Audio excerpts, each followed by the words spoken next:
guys, welcome to our channel. இன்னைக்கு நம்ம பார்க்க போறது வெண்பொங்கல். அதுக்கு தேவையான பொருட்கள் என்னன்னு பார்க்கலாம். ஃபர்ஸ்ட் பச்சரிசி, அப்புறம் சிறுபருப்பு, அப்புறம் பெருங்காயம், நெய், எண்ணெய், சீரகம், அப்புறம் கொத்தமல்லி, இஞ்சி, கருவேப்பிலை, உப்பு, அப்புறம் பச்சை மிளகாய், மிளகு.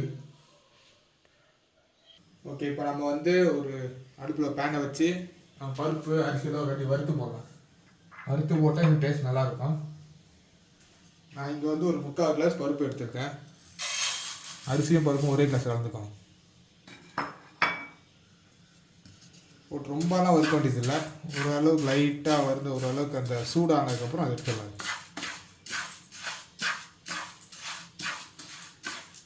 சூடாகி அதோட கொஞ்சம் அந்த பச்சை வாசனை போகும். அந்த டைமில் இதை ஆஃப் பண்ணிடலாம். இப்போ சூடாகிடுச்சு. ஸோ இதை அடுப்பு ஆஃப் பண்ணிடலாம். ஆஃப் பண்ணி இதை எடுத்துடலாம். அப்புறம் அதே சூட்டில் நம்ம அரிசியும் போட்டுக்கலாம். நான் வந்து 1 கிளாஸ் அரிசி எடுத்திருக்கேன். அது இதில் போட்டு லைட்டாக வறுத்துக்கலாம். இது அடுப்பு ஆன் பண்ண வேண்டியதில்லை, இருக்க சூட்லேயே வறுத்துக்கலாம். சும்மா லைட்டாக.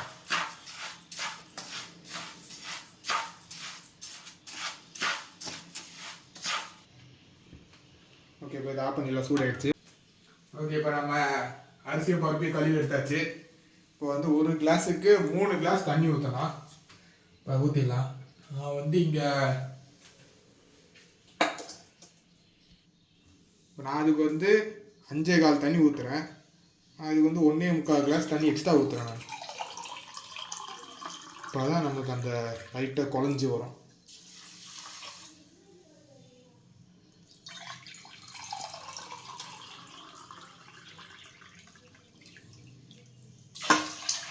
இப்போ தண்ணி ஊற்றியாச்சு. இப்போ வந்து நம்ம உப்பு போட்டுக்கலாம்.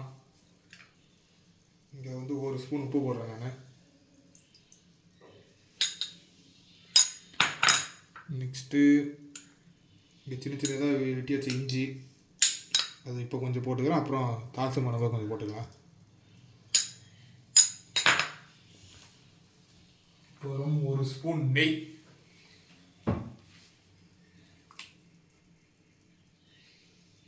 ஸ்பூன் நெய் போட்டாச்சு.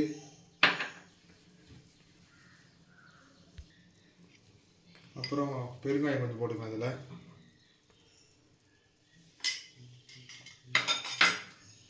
அப்புறம் ஒரு பச்சை மிளகாய் 2ஆக வெட்டி எடுத்துருக்கேன், அதையும் உள்ள போட்டுக்கலாம். போட்டுட்டு குக்கரை மூடி ஒரு 3 விசில் விட்டுடலாம்.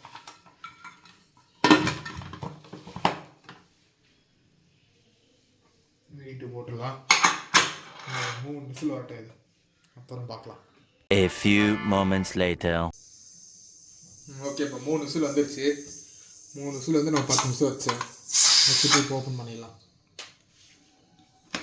பார்க்க எப்படி இருக்குன்ட்டு.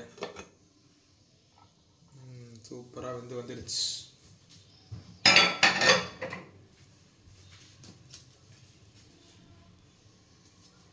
சரி, இப்போ இதை கலக்கலாம்.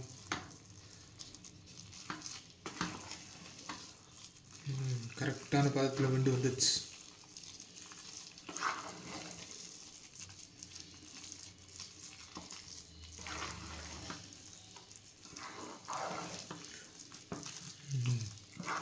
விட்டு ரொம்பவும் கலக்காதீங்க, லைட்டாக கலக்கிட்டு அவ்வளோதான்.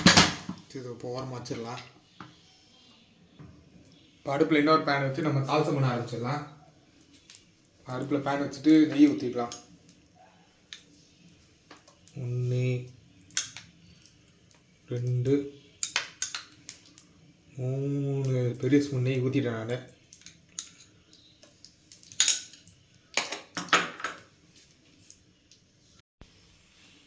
அதுக்கப்புறம் ஒரு 4 ஸ்பூன் எண்ணெய், 3 ஸ்பூன் எண்ணெய் ஊற்றிக்க போதும்.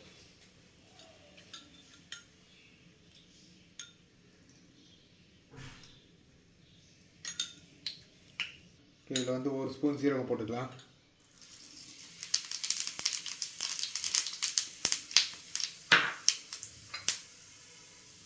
அப்புறம் 1 ஸ்பூன் மிளகு. மிளகு போட்டோன்னே கொஞ்சம் நவுண்டுக்கோங்க, அப்போ வெடிக்கும் அது. அப்புறம் நம்ம எடுத்து வச்சிருக்க மீதி இஞ்சி இதில் வந்து ஒரு 1.5 ஸ்பூன் இருக்குது. நம்ம அங்கே ஒரு 1/2 ஸ்பூன் போட்டோம், இங்கே ஒரு 1.5 ஸ்பூன் போட்டிருக்கோம். 2 ஸ்பூன் இஞ்சி லைட்டாக வதக்கணும்.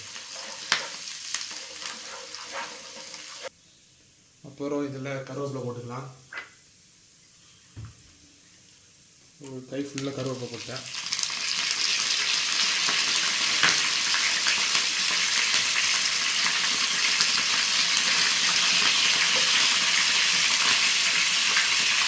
அதுக்கப்புறம் நம்ம எடுத்து வச்சிருக்க பெருங்காயத்தூள் அங்கே கொஞ்சம் போட்டோம். இங்கே இன்னும் ஒரு 4 ஸ்பூன் போடலாம்.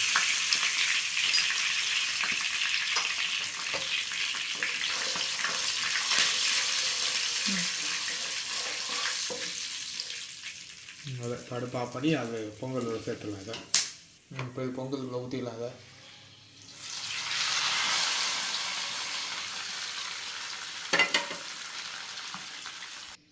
அப்புறம் இதில் கொத்தமல்லி இலை கொஞ்சம் போடலாம். அதுமாதிரி கை ஃபுல்லாக ஒரு கொத்தமல்லி ஃபுல்லாக போடலாம். சின்ன சின்னதாக வெட்டி வச்சுருக்கேன்.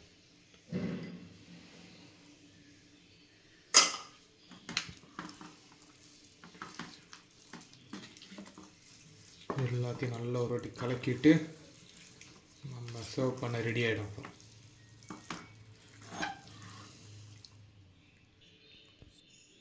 அவ்வளோதான், பொங்கல் ரெடி. சூப்பரான அருமையான பொங்கல் ரெடி ஆயிடுச்சு.